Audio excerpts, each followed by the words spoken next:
Welcome back to World Crisis Radio. The underlying reality now, therefore, is this.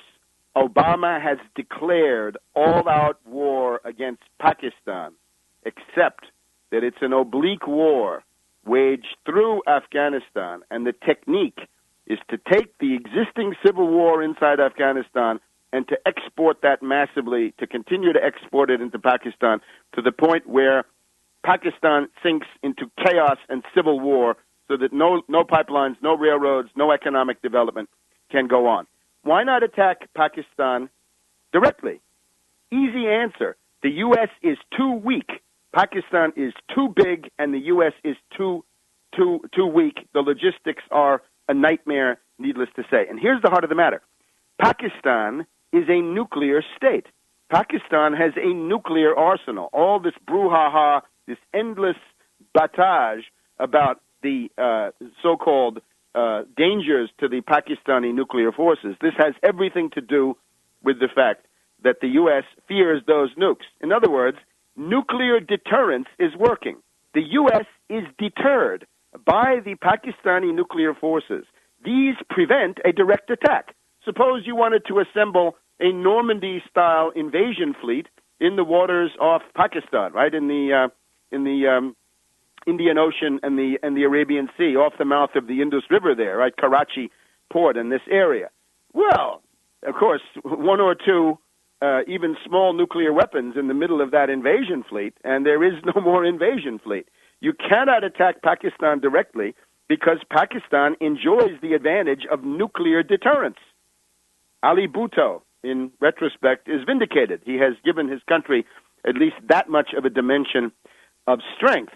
So what the U.S. has got to do, given the fact also that Pakistan is an immense country, 160 million people, 2.5 times bigger than Iran, with a real nuclear arsenal ready to go, ready to be fired off, with some medium-range missiles that can deliver it, right? And it's going to be really hard to stop those. You can't be sure that some of those won't get through. Therefore, the U.S. has to find a way to attack Pakistan below the nuclear threshold and below the conventional threshold. And therefore, what we've got is an exercise in fourth-generation warfare, guerrilla proxy oblique warfare, with Afghanistan once again serving as the hub of this geopolitical strategy in Central Asia. Now, specifically, think about these ethnic groups in the area. Let's look at this ethnic group called the Pashtuns. Pashtuns, call them what you want, 30 to 40 million of them, quite a number on the Afghani side, quite a number there on the Pakistani side. Now, this is a group that has many resentments. They have a cahier de doléances. They have a list of complaints that goes on forever. These Pashtuns are largely excluded from the army and the administrative apparatus of Afghanistan. The puppet government that the U.S. put into Afghanistan is the Northern Alliance. Remember them? The Northern Alliance. That was the slogan under Bush, right? That Northern Alliance heroin was better than Taliban heroin for some reason.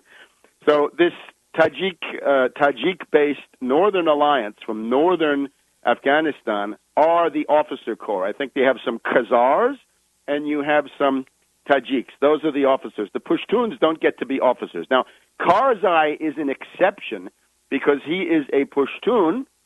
He is the figurehead of this entire government. This government is slated to be destroyed. He may well find himself in the same boat as President Diem of South Vietnam in 1963, meaning he may find himself in the trunk of a car riddled with bullets thanks to his U.S.-controlled security detail.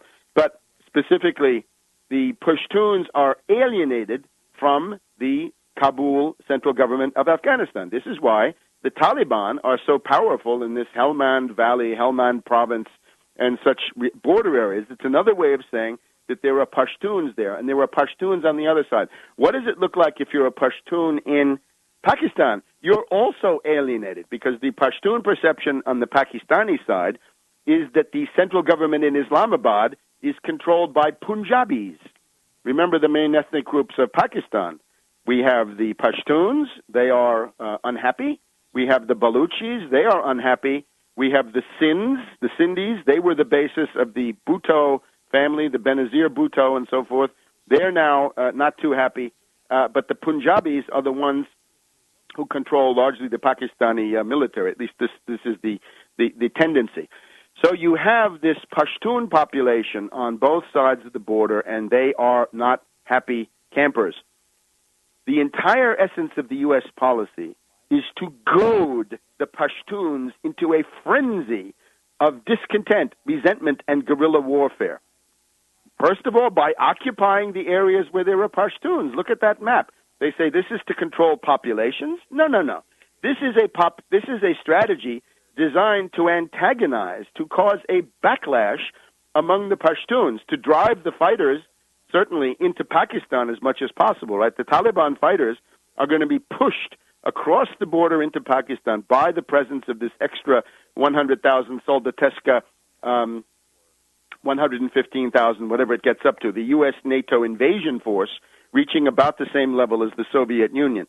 Drive the Taliban Pashtun fighters out of Afghanistan, drive them into Pakistan so they can wage war against the central government, those Punjabis in Islamabad that are giving you a hard time over there. And at the same time, then, therefore, you're going to have the national uprising of the Pashtuns saying, we're sick of Afghanistan, we're sick of Pakistan, we want to have our own independent Pashtunistan, and that's our country. If the Pashtuns do this, you can be sure that the Baluchis, where the CIA has also got secret armies going on, they will imitate. And with this, you've got the added benefit that you're carving into Pakistan, into Afghanistan, I think to some extent, but in particular into Iran.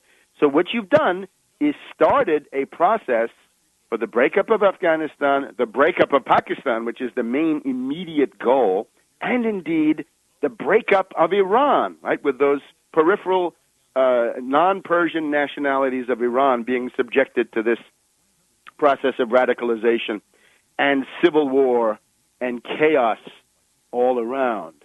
That's the goal. Now, again, people say, well, why? What is the point of this? Once again, the Anglo-American world domination relies to a significant degree on domination of the Middle East. Certainly oil resources, the cash resources of the oil producers, right? The dollar immediately implicated with Saudi Arabia and these Emirates, right? We saw when the UAE was on the verge of insolvency that we had a frisson of fear in the markets around the world. The idea now is to block the economic development of Pakistan as an energy corridor. We'll be back in a minute.